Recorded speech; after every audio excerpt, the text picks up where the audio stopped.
old, and I've been chasing that dream ever since. It's just a dream. Our very own Peter Schrager released his final mock. The Giants have 2 picks in the top 10, and Schrager has them selecting Arvell Reese and Jordan Tyson. He is the Cowboys trading up to the 9th pick in a mock trade with the Chiefs. Now, the Giants have missed the playoffs 3 straight years. The Cowboys have missed the postseason the last 2 years.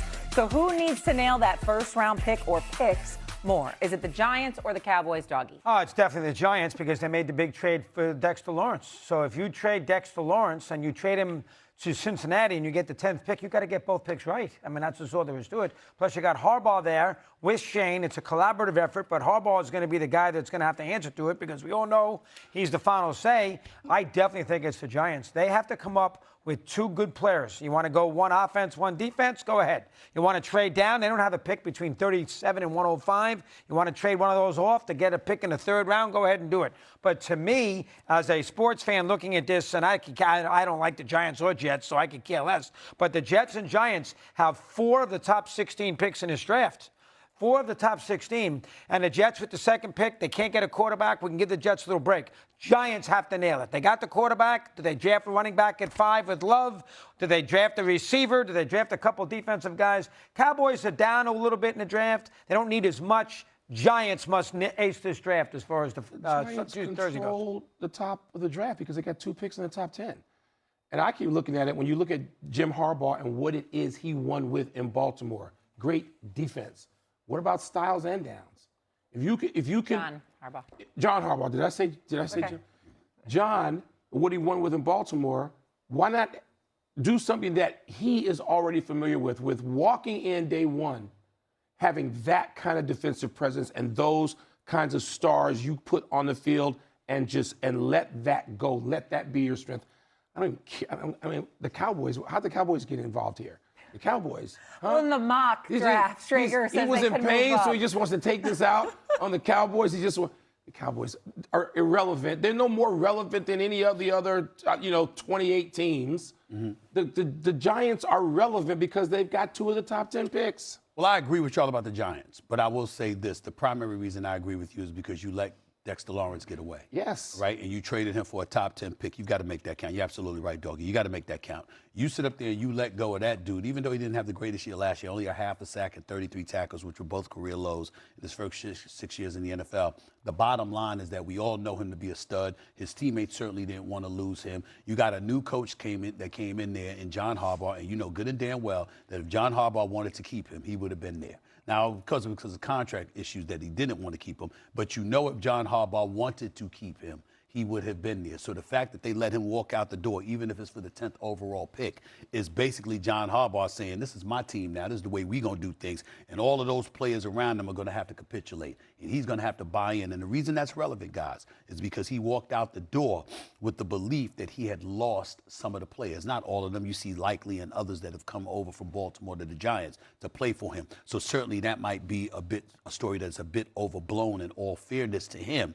But according to numerous reports, you had players go to Lamar Jackson wanting to talk to John Harbaugh about, dialing it back a little bit and stuff like that, practicing in pads and all of this other stuff and things that he was doing. And he was like, you play, I coach. You understand what I'm saying? It was almost one of those things where it's shut up and play.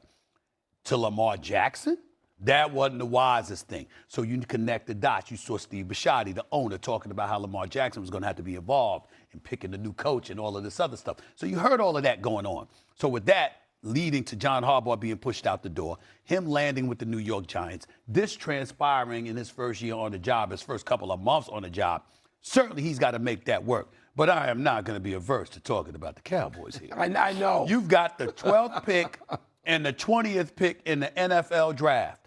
People are saying you got an opportunity to move up for one of those cats out of Ohio State, especially Sonny Styles, okay, with what we heard that he did at the scouting combine. Now, you've got Rashawn Gary there now. You made some moves with Quentin Williams and others before the trading deadline expired. You're supposed to approve that defense, which was straight garbage. We know what you could do offensively. There's been no progress with George Pickens and his contract situation. Are you going to draft a wideout? You gonna stick with your defense, which was porous, and you're gonna go out there. Stunk. Exactly. So you gotta prioritize defense, right? But what is Jerry Jones going to do? We don't know, and that's what makes it intriguing. Because could they be foolish enough to go out there and draft a wide receiver just so they don't have to pay a George Pickens, other than knowing that you already franchise tagged him, recognizing that level of friction could invade the locker room and derail it, because there's always a black cat running around that franchise. I keep telling y'all, there's always something. Just wait for it. Be patient. Don't get overblown when they have success early. Just wait for it. They will not let me down. They will mess up. Trust me. And it could start with draft night tomorrow night. And I am not going to go crazy on Dexter Lawrence. He signed a contract 2 years ago. He loved it. He was the second or third highest paid defensive lineman in the NFL. All of a sudden, that contract is up. He comes off a bad year, and now the contract doesn't count. And so he wants to bail out and bail on the contract. I would have gotten rid of him, too, to be honest with you. We saw the same. Parsons, Packers, gets hurt. Disaster. Obviously, we saw the Hendrickson. He had a sit-in, a bad year. Bengals defense was awful. Out.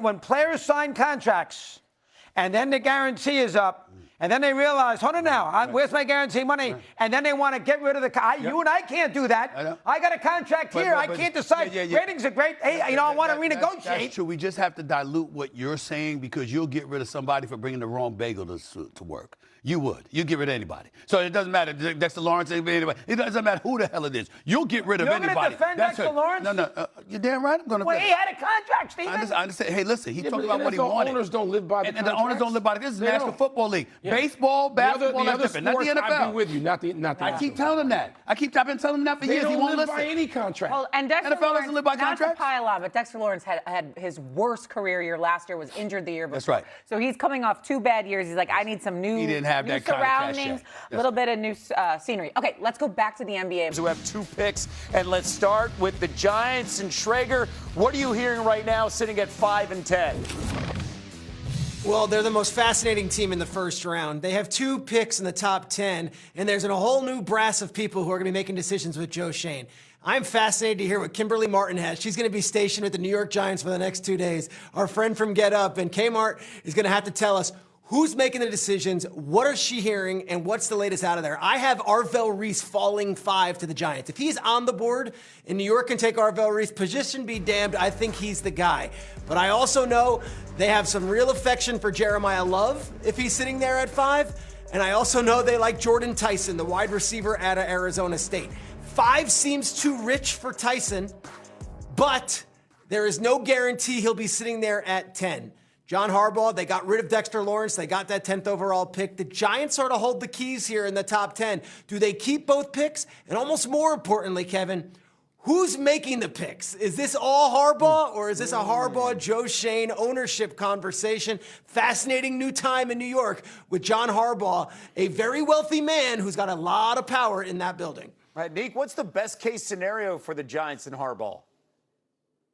Yeah, they really can't go wrong with the number 5 pick, because I don't think they're going to have to figure out who makes the decision. It's going to be made for them. If Jeremiah Love is there, that's who they're going to go with. If Sonny Styles is there, that's who they should go with. Or if Arvell Reese, one of those guys, there will only be one of those guys left, I think, by the time they get to 5. And they can get out of this draft with maybe Jeremiah Love and Caleb Downs at 10. I think that's great. A great boost to both sides of the ball, and it sets that team up to take a big jump this next season. Yeah, right now, J-Mac, you like the Giants walking away, no matter what, with a blue-chip defender and somebody to help Jackson Dart, a pass catcher. What do you like? Absolutely. And you talked about, Shrake said Jordan Tyson. He would be the guy at the wide receiver position, especially with Malik Neighbors coming off of a season-ending injury last year. You have a guy that you can line up on the outside and he can get open. Nick just mentioned Jeremiah Love. Both of those guys are weapons for your quarterback. Jackson Dart is learning a brand new system with Matt Nagy coming over as the offensive coordinator. You want to give him as many options to get the ball out of his hands quick to guys that can make explosive plays once they have the ball in their hands. Whether that's Jordan Tyson, whether that's Jeremiah Love, those are 2 players that make the quarterback position a lot easier to play. Schrager, jump in. Yeah, it's fascinating because Neek mentioned Caleb Downs. Here's a guy who might be the best player in this entire draft. And look at John Harbaugh, Kyle Hamilton, Ed Reed. There was such a history with safety. However, safety not usually viewed as a top 10 worthy position. Unlike any draft we've ever had in the last 10 years, positional values throw this draft into a bit of a flux. Running back, off-ball linebacker, and safety seem to be the 3 players outside of Mendoza that everyone is saying is the best. But can you take them in those premium spots? One note on Tyson, I've heard the Saints like him. I've heard the Chiefs like him.